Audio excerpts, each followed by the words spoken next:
Hello viewers, thank you for watching Arcana News. This is Zara Siddiqui. Let's have a look at the headlines. Prime Minister announces tax reforms package, amnesty scheme for non-filers and undeclared assets. Being behind bars cannot stop me from leading my people, says Nawaz. Hearing of event-field reference against Sharif family adjourned till Monday. Parliament should decide imposition or exemption of tax on commodities, CJP.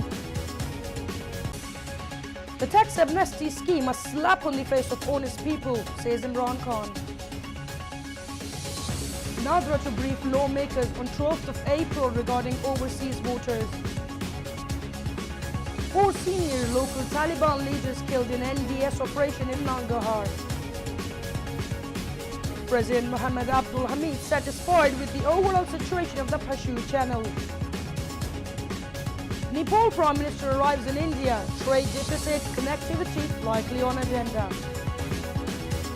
Prime Minister Shahid Khaqan Abbasi on Thursday announced a reduction in income tax rates and an amnesty scheme aimed at broadening the government's revenue base. Announcing that all 120 million national identity card holders will be assigned tax numbers, Abbasi told a news conference in Islamabad, "If you don't pay taxes, Pakistan will not be sustainable." He clarified that politically exposed persons and their families were not eligible to benefit from this scheme valid till 30th of June. Under the amnesty plan, all Pakistanis will be able to declare their unreported income and assets and bring their money into the tax base after paying a 5% one-off penalty, Abbasi said. "This is some 2.5 months' time you have to benefit from, and after that you will have to face the law," the Prime Minister said. Discussing the tax rates on different income tiers, Abbasi said that income up to Rs 0.1 million per month will not be taxed. A 10% tax will be levied on annual income between 2.4 to 4.8 million rupees. An annual income above 48 million rupees will be taxed at a 15% rate. Abbasi said that he will hold another joint press conference with Federal Advisor on Finance, Revenue and Economic Affairs Miftah Ismail and present statistics in the coming days. PMLN leader Nawaz Sharif has said that being behind bars cannot stop him from leading his people. He said he does not want any situation, but if it does occur, people will respond to his call even if he is sent to jail.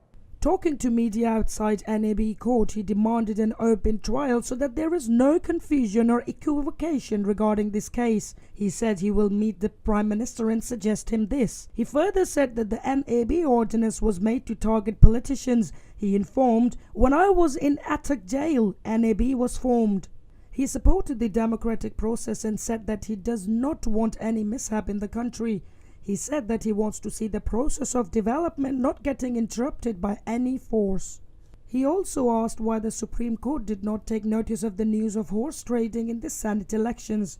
He said that the country does not belong to one province only. Although Imran Khan confessed, law is different for him, Nawaz said. He also said that he has become ideological now and surrounded by ideologies. He said, "If I had done any corruption, Achakzai and Hasil Bizenjo would not be standing by me." Accountability Court in Islamabad has adjourned the hearing of Eventfield Properties reference against ex-Prime Minister Nawaz Sharif and his family without any proceedings till Monday. The hearing was adjourned due to absence of Justice Mohammed Bashir. According to details, Nawaz Sharif, Maryam Nawaz, Captain Retired Safdar, Hasil Bizenjo and Mahmood Khan Achakzai reached the court. Previously, head of Panama Joint Investigation Team Wajid Zia had told the Accountability Court that the team had not found any evidence showing Nawaz received salary from Capital FZE Company, but it was mentioned that the employee collected money of July in August 2013. Defense lawyer Khwaja Harris asked head of Panama Joint Investigation Team Wajid Zia that who had changed the salary of Nawaz Sharif from 1 lakh dirham to 10,000 dirhams on the documents, over which JIT had said that he does not know, adding that the actual amount was higher than declared. He said that Nawaz's contract was not prepared in front of him and that this statement of the person who stamped the papers was also not recorded. Khwaja Harris argued the report stated that 2 JIT members came to receive documents of FZE Company, over which Zia said that it was mentioned in paragraph 7 of volume 1. The Chief Justice of Pakistan, Justice Saqib Nisar, has made it clear that only one parliament has the power to decide the imposition or exemption of tax on commodities. The Chief Justice of Pakistan, Justice Saqib Nisar, said that he would try to give as much relief to the people as possible before retirement. Hearing case against the prices of medicine, two-member bench headed by the CJP was presented an interim report on prices of medicine by the Secretary Health. The bench ordered to submit the full report by the first week of May. The applicant requested that pharmaceutical industry be rendered tax-free as it is already paying around 25 billion in taxes, which causes surge in medicine prices. Upon this, the CJP observed that the power to impose and remove taxes on commodities rests with the parliament. The court can only decide on existing law. The CJP also expressed his wish to accomplish what he has started before retirement. He said that he has always thought of providing maximum relief to the people. Hearing was adjourned till 15th of May. Pakistan Tehreek-e-Insaf chairperson Imran Khan termed the tax amnesty scheme announced by the government a slap on the face of honest people. While addressing a news conference in Hyderabad, Khan said the sole purpose of the move is to help protect the black money of politicians in the ruling party. He made similar remarks in a tweet stating that the questionable intent of the scheme was reflected in the deliberate confusion by the Prime Minister's verbal reference to the scheme not being applicable to politically exposed persons, while the documents being circulated refers to holders of public office and public servants. In another tweet, Imran said this shows that the move is aimed at protecting Nawaz and his cronies by giving them a way out to declare their ill-gotten wealth. During the press conference, Imran also offered the National Accountability Bureau to probe the billion-tree tsunami project of the Khyber Pakhtunkhwa government, as well as his alleged misuse of the provincial government's helicopter. The PTI chief asserted that his assets were scrutinized by the Supreme Court for a year, and even then he was declared honest and truthful. National Database Registration Authority (NADRA) will give a briefing to political parties on the issue of giving voting rights to overseas Pakistanis on 12th of April. In the briefing being held on the directions of the Supreme Court, representatives of all 18 parties with a presence in Parliament as well as secretaries of various ministers will be invited. According to a statement issued by the Supreme Court, the direction to NADRA has been given in light of the ongoing case related to overseas Pakistanis' voting rights in the Apex Court.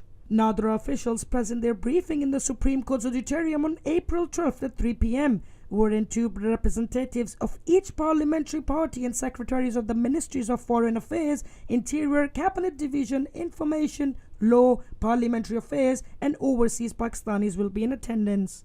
Moreover, the Senate Chairman and National Assembly Speaker will select 6 members each from their houses to attend the briefing. Chief Election Commission Justice retired Sardar Raza Khan will also represent the Election Commission of Pakistan at the briefing. At least 4 senior local leaders of the Taliban group were killed during an operation of the Afghan Intelligence, National Directorate of Security, operatives in eastern Nangarhar province of Afghanistan. The provincial government media office in a statement said the militants were killed during an operation in Batikot district, and as a result, 5 militants were also arrested. The statement further added that the NDS operatives conducted a special operation in Chahar Dehi area of the district, leaving 4 dead and 3 others wounded. According to the governor's office, the local Taliban leaders killed in the operation have been identified as Tudil alias Mullah Tur, Pacha, Muhammad Shafiq alias Sangha and Muskin. The statement added, another local Taliban leader was also arrested along with 3 militants during the operation. The militants arrested by the NDS operatives have been identified as Shakirullah alias Kari Shakir, Sangar Kochi, Rahmanullah, Iwas Khan and Bilal. According to the provincial government, at least 2 other suspects were also arrested during another operation in connection to having links with the militants in the same area. The anti-government armed militant groups, including Taliban insurgents, have not commented regarding the reports so far. President M. Abdul Hamid visited Pashu channel of the Pashu River on the last day of his 2-day tour to Khulna. The president, along with his wife Rashida Khanum and some other family members, took a boat ride to witness the overall situation of the channel. He inquired about the navigability of the Pashu River as well as other transport facilities and establishments in the area. Abdul Hamid also talked to the officials concerned and the common people there. The president expressed his satisfaction about the overall situation of the Pashu Channel as well as the Mongla Port. Mongla Port Authority Chairman Commodore A.K.M. Farouk Hassan, secretaries concerned to the President, senior civil and military officials accompanied the President during the visit. The President returned to Dhaka the same afternoon. Nepal's Prime Minister K.P. Sharma Oli arrived on a 3-day visit to India, his first foreign destination since he took office in February. The Nepal Prime Minister was received at the airport by Home Minister Rajnath Singh. He will meet Prime Minister Narendra Modi and will hold delegation-level talks. The visiting leader will be accorded a ceremonial reception at the Rashtrapati Bhavan. During his visit, Mr. Oli will meet Prime Minister Narendra Modi, and possible deals on the use of Indian waterways by Nepal as well as an expansion of an India-backed railway to Kathmandu have been mooted. Nepal's Prime Minister is also expected to push for India to complete previously promised infrastructure projects, many of which have limped along for decades and are key to Mr. Oli's ambitious plans to kickstart moribund growth at home. New Delhi's relation with Kathmandu soured during Oli's last term in office in 2015 after deadly protests in southern Nepal over a controversial new constitution that led to a blockade of the border with India. While congratulating Mr. Oli over the phone on his appointment to the top executive post in February, Prime Minister Modi had extended an invitation to him for a visit to India. In February, Mr. Oli took charge as Nepal's Prime Minister for the second time. Thank you for watching Arcana News. Stay tuned in for more latest updates. Goodbye.